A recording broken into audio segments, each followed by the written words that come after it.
Hi everyone, it's Chalin. Today is February 20th, and if it's Friday, then this is the Delve.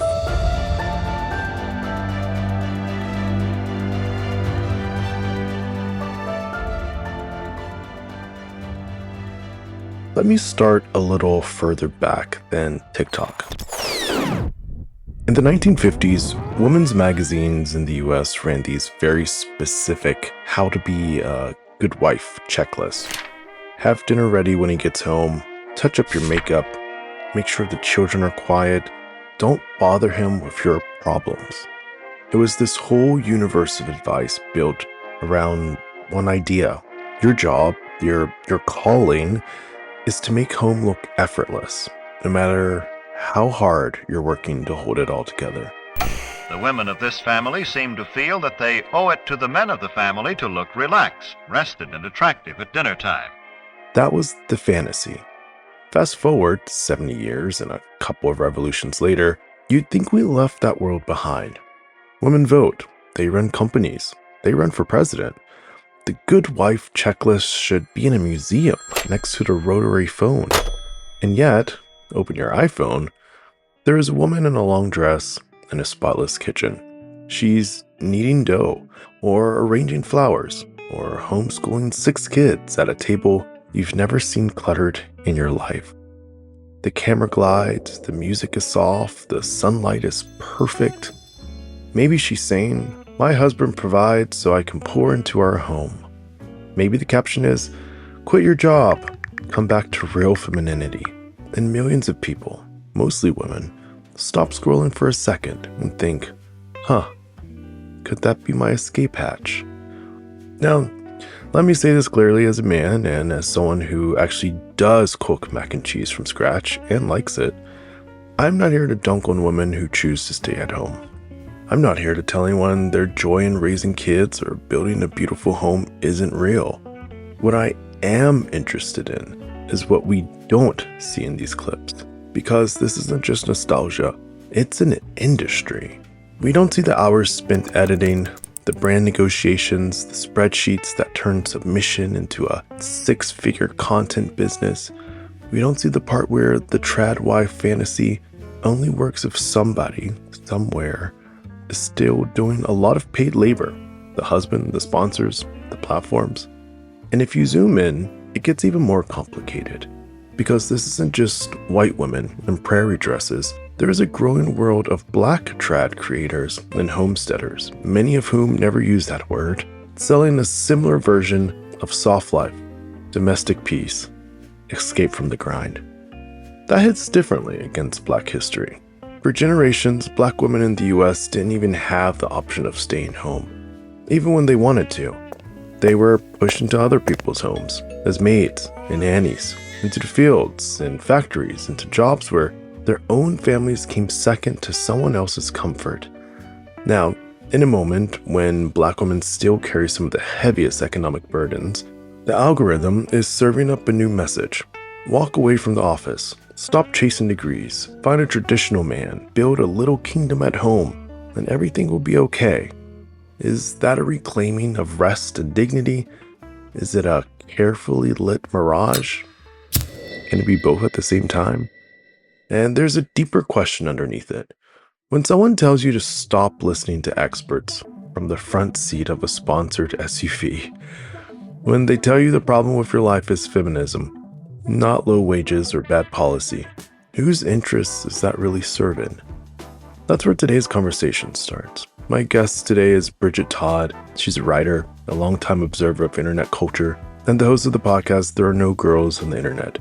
She's also a black woman who spent years thinking about how race, gender, and power collide online, and who benefits when certain fantasies go viral. With Bridget, we'll talk about how the trad wife aesthetic really works behind the scenes, why it's exploding right now, and how it plays differently for black women, and what gets erased when domestic life is turned into content.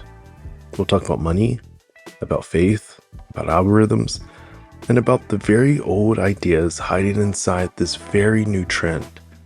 And we'll ask a simple question that your For You page isn't built to answer. What does a good life for women actually look like when you factor in economics history, and choice, not just vibes. I'm Chalin. Let's delve.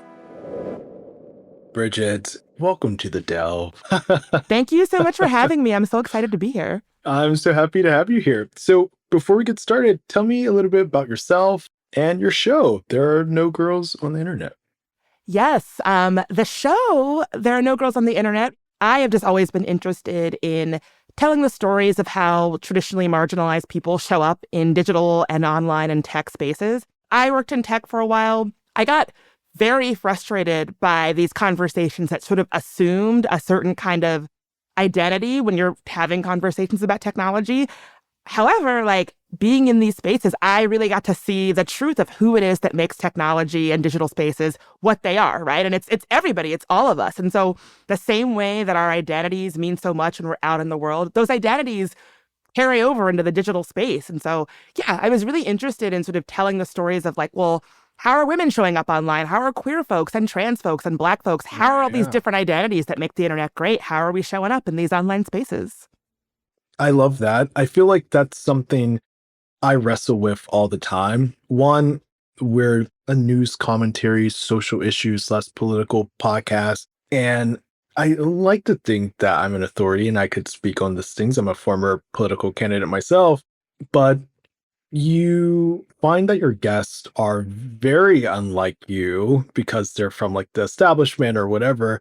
And you kind of like are trying to like needle your way into the conversation. Like, guys, I also belong here. I want to talk about something you wish other people knew about being a Black creator. Ooh, well, I love this question. Something that I wish that other people knew about being a Black creator. Yeah. I would say there's so much. The thing that gets me is that it's not super easy all the time.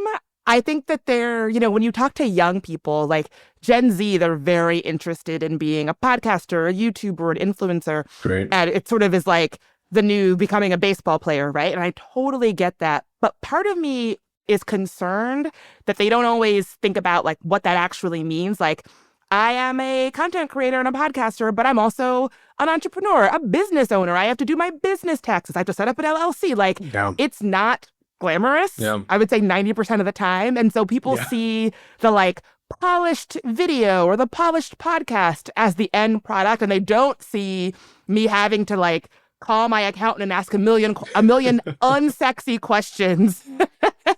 So I would say that it's a hustle, it's difficult, and yeah, it's a business. Like, it's just like any other job or any other business has its ups and downs. I hope that young people who see this as like an aspirational thing really are taking that into account as well. Right. I mean, as a business owner, content creator, you probably have the same idea, no? Yeah, I think I would say the same. I think people are like, oh, I can just pull up a microphone and start recording and publish it and we're all good to go. But there's actually so much to the process that we have to go through. We're pretty fortunate. We have like a really fantastic sound team. We have a production team. They send me guests and questions and things like that. But for the new folks starting out, I welcome them. I don't say like, there's not enough space for them. There's enough space for everyone. And I think the more voices that we get, the better, Oh, yes. And I guess that's the thing is I want more voices in the space, particularly people from, traditionally marginalized backgrounds. Yeah. But I want them to be in the space for real. Like, I want them to be here for a long time, not a short time. And so I don't want anybody thinking that, like, it's easy or that you can just, yap into a microphone, hit publish, and then you're the next, like, big celebrity podcaster. Right. I want people to really get into this space with a clear-eyed understanding of how they can build longevity, because we need everybody's voice. There's room for all of us. The space is so much better when there are a diversity of folks in it. Like, I don't know how many times I have been able to reach out to a podcaster who has a completely different background than my own to shed light on a topic that I would never have been able to do. So, like, I'm a better podcaster when there are more folks in the space. Yeah, no, I totally agree. I'm about to do a subtle plug right now. We're building this company called Soundly, and it basically really like helps a podcaster from ideation through editing to recording to publishing. And I was joking with you earlier, there's like that saying that men We have enough men podcasters. Like, but do you think men need podcasts? No, no, I'm joking. Listen, I've been in the podcast space for a long time, right? I get people often say that like Serial was when podcasting like really got big. I was in the space before that, right? Okay. And I would be lying if I said that the people who really taught me how to do it when we really didn't know how, a lot of those were men. I mean, I don't know if this is like a bad answer, but yeah, I value men's spaces. Like, I value men's voices. I like to hear from men. I do think that we, just like you, like, I think that I would like to see more men who have big platforms passing the mic a little bit. And so what gets me is when I see podcasts that are hosted by one or two men, and then you go through their guest roster and it's like, wow, just men on men, huh? Like, you didn't have room for one woman or a person of color in there. The boys club. Yeah. Yeah. And so I love the joke of like, oh, a man will start a podcast instead of going to therapy. But I think like, if you're a man in the space, welcome. We're happy to have you here. We value your voice, but have a little bit of thought and intention about who it is that you extend your mic to. That's what I would say. Do you have a lot of male guests? Oh, never. I would say you want a male's perspective on technology. Yeah. That is so accessible. That can be found anywhere. I think we've had two, and my producer is a man, so I can joke like this. No, I'm kidding. Yeah. But like, yeah, I just think that like, if you want a perspective on technology specifically, there is a wealth of men who are out there giving it to you. And so I definitely wanted There Are No Girls on the Internet to be a place where like you just got to hear from a different perspective that you don't always hear about or hear from when it comes to technology. Yeah, right. No, I understand it. That's just pretty funny. I want to talk about something that came up in the production meeting, and I was like, guys, I don't know anything about this, but it's the trad wife movement. This concept is totally new to me. It's pretty foreign. I don't know. I'm like a city boy through and through. What is your perception of the trad wife phenomenon in general? Yeah. So it's something that I find deeply fascinating. Okay. There's one trad wife. I mean, she doesn't call herself a trad wife influencer, but Nara Smith. Okay. I am obsessed with her content online. Have you seen her? I have not known. So for folks who don't know, who are not obsessed, who are normal and are not obsessed with her content, it'll be like, oh, my kids wanted macaroni and cheese. So it's her in like full glam, in like a ball gown with jewelry and like gloves, like looking so elegant. And it's like, let me make this mac and cheese. First, I will make the macaroni from scratch. I'm like rolling out dough. And it's so clearly performative. Like, I think that even she would agree it's performative, but Sure. She doesn't call herself a trad wife, but she's clearly kind of playing on this certain kind of trad wife aesthetic and dynamic. Yeah. And so I am fascinated by it. I also think it really says something about the state of women today. The fact that this content is picking up online so rapidly. Uh-huh.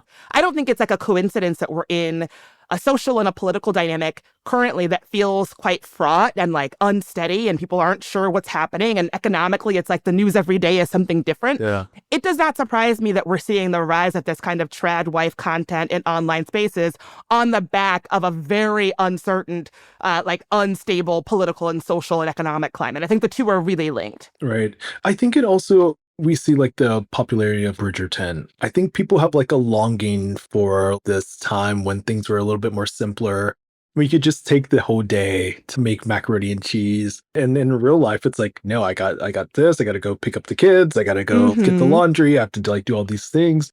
So I think maybe the trad wife movement is showing like, let's pause. Let me show you this brief moment of what this looks like, even though it's probably more performative than real. Yeah, I mean, that's the part that gets me, right? If everybody engaged, from the person in front of the camera to the person watching it, is aware that this is like a performative fantasy, then I love it, right? Like, who does not want to, like, I like Bridgerton. I enjoy I enjoy the idea of a slow life. Then fine. But when people sort of blur the line of reality and performative fantasy, that's where I start to have a little bit of a problem with it. And so My partner grew up on a farm. His parents still live on an 88-acre farm in rural upstate New York. People who live pastoral lifestyles in like rural communities, that is hard work. Like, Yeah. the idea that, oh, it's very simple and easy and clean. He'll say things like, oh, most of my childhood I was covered in animal blood. Like, it's not this. And so what I object to is when the lines of the fantasy and reality get blurred and you're essentially selling people a lie that's not true. I don't think we see that part. No, you never see the trad wives like scrubbing a toilet or like slaughtering a pig or like getting milk out of like the udders. Like you don't see that part. Yeah.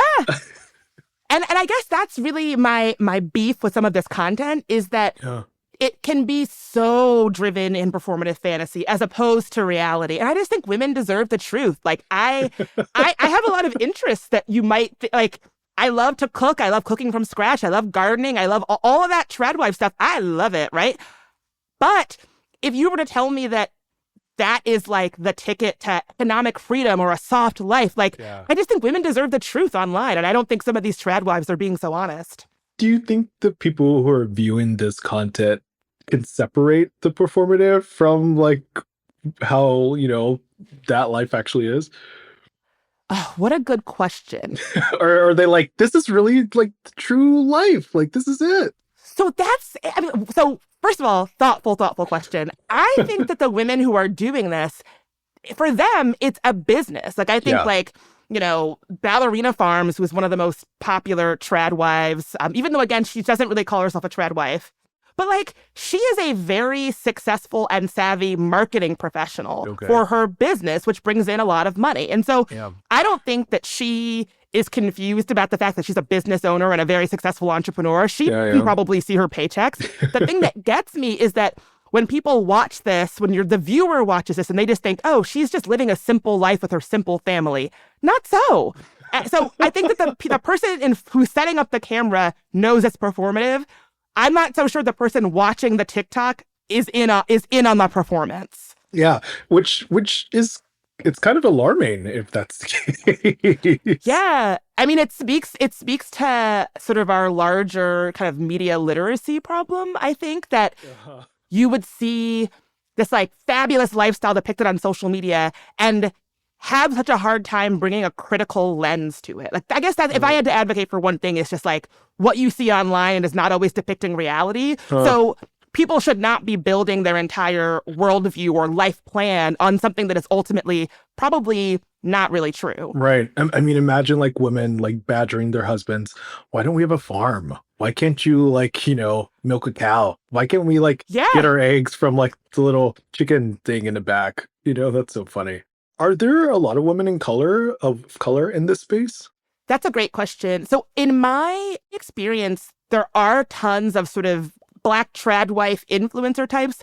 Interestingly enough, a lot of those women, Black women in particular, don't use the like hashtag trad wife on social media. Sometimes they'll call themselves like hashtag Black housewife or like Black homesteaders. So a lot of them maybe don't use that label of trad wife, which I think is like very interesting. But there are tons, like I would say, like, it's particularly in the last few years, a rising number of Black women and women of color who are sort of in this space of the domestic and cooking and child rearing and all of that being the like sphere of women as opposed to the working world, outside of the home, civic life, democratic life, things like that. Yeah. We're obviously a political podcast, so I have to give this a slightly political tint. Is there like an agenda being pushed here? Like, be a stay-at-home mom, don't be a working woman, what's like at play here?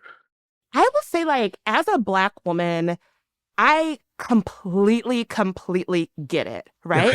The idea that the workforce is a sphere of like stress and anxiety, that is my everyday. Yeah. And so if somebody says, hey, what actually is the ticket to a softer life, a life where you feel protected and secure and stable, is the domestic, not only do I understand that, I also understand why that will be incredibly appealing for Black women. Black women are paid 40% less than white men, but make up the highest workforce participation in the country. So we're working hard and we're not really being paid that much to do it. Right. And, when you're a Black woman in a predominantly white workspace, the workday is on top of your job. It's often navigating institutional racism, microaggressions, whatever. Like it's the workforce has not always been a place that has felt comfortable for us. It's not a place where Black women often feel protected. It's a place that we show up a lot too. So I can understand what is being offered when someone says, hey, the control that you're looking for, maybe you'll find that in the domestic sphere, in your marriage, in a traditional marriage, as opposed to the workforce. So I do think it's political, but kind of like, just like what we were just talking about, I don't begrudge anybody who wants to stay home, who doesn't want to do wage earning work outside of the house. I just think that we should be having more honest conversations about what that looks like and the risks that inherently, come with. Yeah. It's like, don't quit your job and like go buy this farm because it's a little bit tougher. This episode of The Delve is produced on Chalin, the AI platform my team and I built to power shows just like this one. If you make a podcast and you're tired of juggling editing tools, noisy audio, and scattered files, Chalin brings everything into one place. It cleans up your sound, speeds up your edits, and helps your show run like a real studio operation. If you're a creator or producer, you can try it at chalinai.com. That's chalinai.com. And I mean, if you look at what some Black trad wives advocate for, it is like quit your job, homestead, take care of your kids, that kind of thing. And, if that's what people want to do, I think that's great. But it should also be like, well, have the conversation about how conflict is going to be navigated in your marriage, how the finances are going to work in your marriage. If there's one income earner, what's going to happen if that income earner is incapacitated or can't work or becomes disabled? What's going to happen if your marriage dissolves and you have kids? What's going to happen when you leave the workforce to do this and come back and statistically find yourself making less money or only able to find part-time work? Like, these are all very clear realities that women face when they leave the workforce for whatever reason. And I think that these are conversations that should be part and parcel of any kind of trad wife stuff that we're seeing online. So it's kind of like, do your research, but don't let TikTok be your research. Exactly. Like, do your research. Looking at somebody making mac and cheese from scratch in a ball gown, it might be fun. I find it pleasant as well, but it's not research. Right. Do you think Black women fit into this type of content? That's also a good question. I'm throwing them at you today. I know. I love it.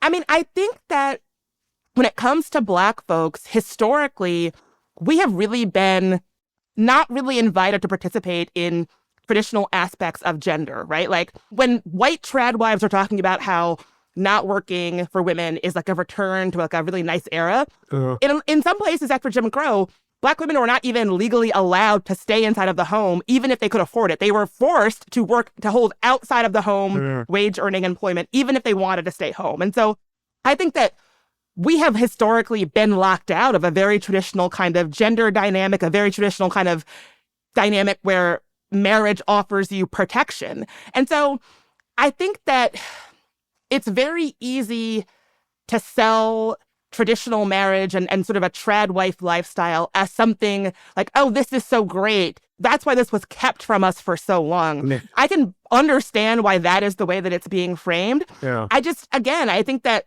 you can't sell that as like a rosy thing to do without telling us the flip side of that reality, right? And so, but yeah, I can understand why that is something that seems enticing, particularly now when like it is just so hard to exist. Paying rent is hard. Groceries are so expensive. Like, it is hard out there. And so I just think while we're in this space of things being so charged and difficult, it does not surprise me that women, particularly Black women, are being sold sometimes a fantasy of how we can sort of exist in a better way that outside of the home does not necessarily offer. I don't know if that answers your question. It does. I want to throw like kind of like a flip side at you. Like, so some of the women who are a little bit more performative, they're seeing like their paychecks come in every month. Is there a part of you that's like, girl, get yours? Like, I know I know you're being a little performative right now. And I know this isn't like in real life, but like, hey, like do what you got to do. I mean, I wouldn't have any kind of a problem with it if everybody was in on the joke, had the same understanding, right? Like, I think, the thing that bugs me sometimes is when trad wife influencers say things like very specific pretty extreme positions about women, like women shouldn't work or women shouldn't vote. And it's like, well, like definitive. Correct. And so I especially don't want to hear that women shouldn't work when I am watching you at work. Like, it's your job. You're not just setting up a tripod for fun. You're doing it because it makes you money. And so I think that women deserve the truth. And I don't like it when I see these influencers lying to women. However, if everybody was on the up and up, if everybody had the same understanding of this is performative, funny, like skits or something, that would be fine. You know, there's all kinds of content that I engage with on TikTok or on social media that, you know, probably isn't a net good for society. It doesn't make it, you know, it's not like a moral ill to be watching somebody make mac and cheese from scratch on TikTok. Sure. Yeah. I want to ask you a very tough question. Please.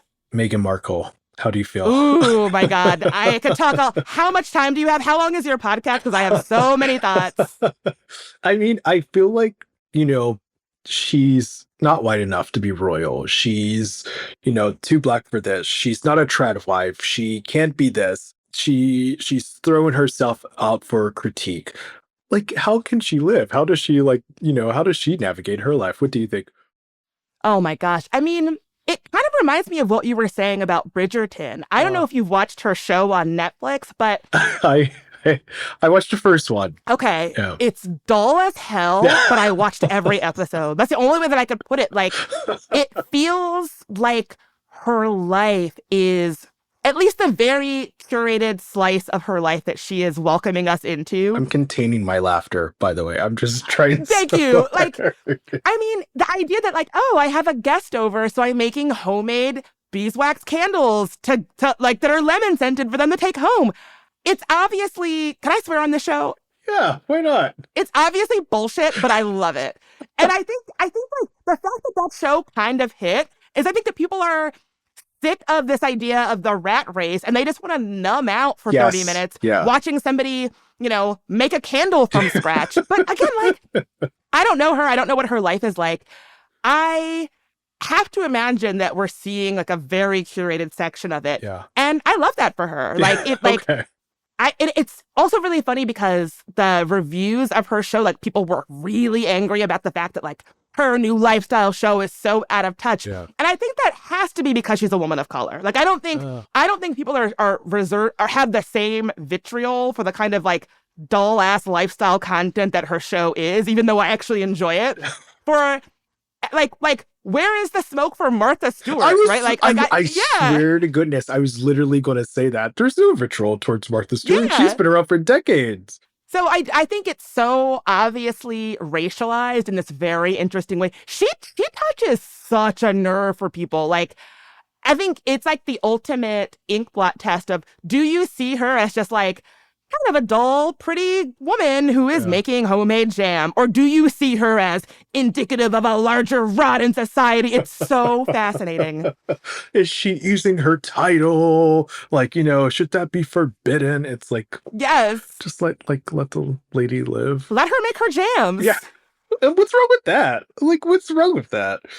I want to ask this question, like, what makes you hopeful these days? What are you seeing online and you're like, oh, thank God.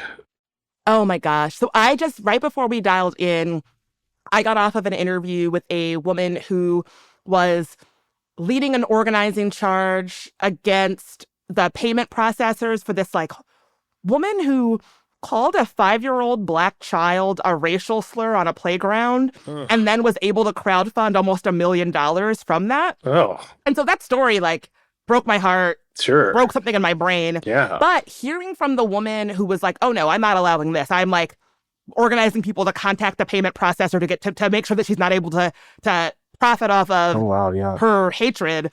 I think right now I think I started the year in kind of a dark place in terms of feeling very kind of politically and civically disempowered. Mm-hmm. But I'm just really seeing all these glimmers of the fact that, like, we still have organizing power. We still have political power. We still have, you know, power in numbers. Yeah. There are still people who are organizing, you know, against hate. There's still accountability. We still have ways of holding people in power accountable. And I think I started the year really not in touch with that. And today I'm feeling much, much rosier about our ability to sort of organize and not look the other way and not just feel dejected. Does that make sense? Yeah, no, I think probably a lot of folks began this year feeling down in the dumps and alienated and probably felt invisible in their own country. But it's nice to know that there are folks out there who are still organizing and taking up that really important work. I want to wrap this up with a little bit of a rapid fire questioning here. And I love it. Favorite content creator? Ooh, favorite content creator.